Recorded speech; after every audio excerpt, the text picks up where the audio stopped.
What's up guys, Keem Cornelius here, and today we're going to be going over 7 wrist locks that you can do from very common positions. The first 3 are going to be from standing, and then we're going to go over 4 from the closed guard, okay? So, wrist locks are unique because they are a lot of times set up based off when our opponent is grabbing us. So these are great for self-defense situations if someone's going to grab your wrist aggressively and we want to incapacitate a person or just escape and run away, okay? So normally in jiu-jitsu, if you're not a wrist lock guy, someone grabs your wrist, this just means, oh, I just have to break his grip. So you turn your thumb out, you yank your hand away, and you break his grip.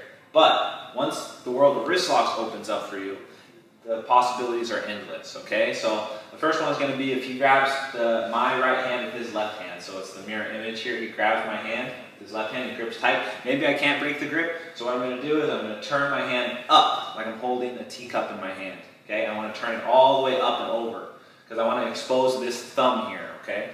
So I'm going to turn it up and over, and I'm going to reach my other hand underneath and grab the thumb. Turn this way. So I'm here, I turn his hand up. I'm going to reach with my other hand palm up and dig my fingers onto the meat of his thumb here, where the joint connects to his hand. I grab the meat of his thumb, and now I'm going to turn my wrist up to escape his actual grip, and I'm going to drive my hand onto the top of his knuckles. And we're twisting his arm here, and I'm going to drive backwards and down, okay? So you just grab and push. If you want to be real fancy with it, you can use the back of your hand, and it looks like very Aikido-ish, but I prefer to grab like this. That way if he starts to try and squirm or wriggle, I can really maintain my control. If we were to follow through with this motion, either his wrist will break or he'll have to roll backwards to escape the position, right? So that's the first one. So here it is. Turn up, turn my wrist out, grab the hand of the knuckles, and twist him down. Go ahead and tap, Josh.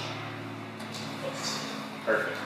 Second one will be when our opponent grabs a cross grip, like this, okay? So this is what's called the waterfall wrist lock, okay?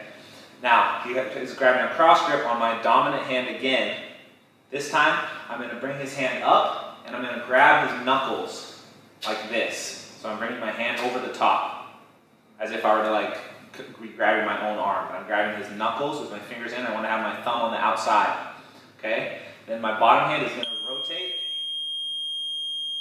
My bottom hand is going to rotate from having palm up to palm down, okay? So I need to rotate it up and around till I grab the top of his wrist. So I sort of made his wrist gooseneck here, right? But I'm controlling his fingers so he can't just let go. If I don't have his fingers, he's just going to let go. So when he grabs like this, I bring the hand up, grab the knuckles, bring the hand over the top of his wrist. Now it's important that we don't continue turning because it's not going to put any pressure. This is why they call it the waterfall, because I have to just drop straight down. And it's going to bend his wrist this way. There's not a lot of movement here, okay? So when we have this position, I just drop it down. He has to drop all the way down and then tap, okay? All right, the third one, okay? This one's really good for wrestling. The first 2 are kind of like Aikido moves that are adapted for jiu-jitsu, but this one's really good, especially in the no-gi situation. I like to use it a lot.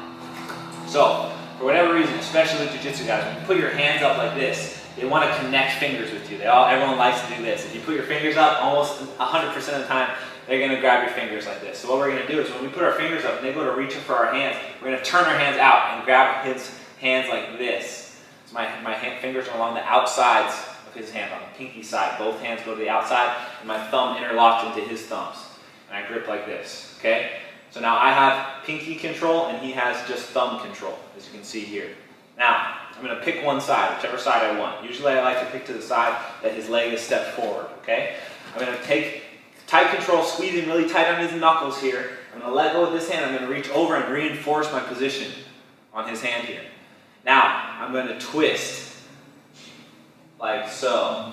Now, as you twist, you do this pretty aggressively because you want the guy to actually turn away. Because this position, we're not trying to finish the wrist lock so much, because once we get here, he can't turn back into us, but it can actually be hard to actually finish the wrist lock itself. But our goal is to try and get him to turn away so that I can attack it back, okay? That's how I use it, especially in wrestling. I'll be here, I'll get my grip, I'll grab it, and he'll turn away, and I'll use that so I can get to body lock control and start to attack it back. If you're really fancy, you can go for the flying omoplata from here, which is kind of a fun thing. So I grip, I'll do it from this side first. So I'm going to grip, I want to make sure, put your other leg forward. I'm going to be like mirror image or opposite sides, so my left foot's forward, his left foot's forward. I grip, I turn his hand. As I turn his hand, in the same motion, I throw my leg up and over. And then from here, I would just drive down to the ground and tap him out. Okay? One more time. Grip. If we want to take it back, we turn, grab. If we want to be crazy, we turn, throw the leg over, guide it into the omoplata. If he stays standing, I would just jump to the crucifix omoplata here and start looking for my Clark Gracie chokes. Right? Like so. Excellent. Good.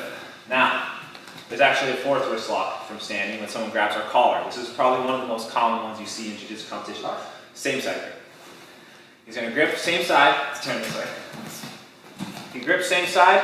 I'm going to grab his wrist and try and bend his palm against my chest. Like I'm trying to put his palm against my chest.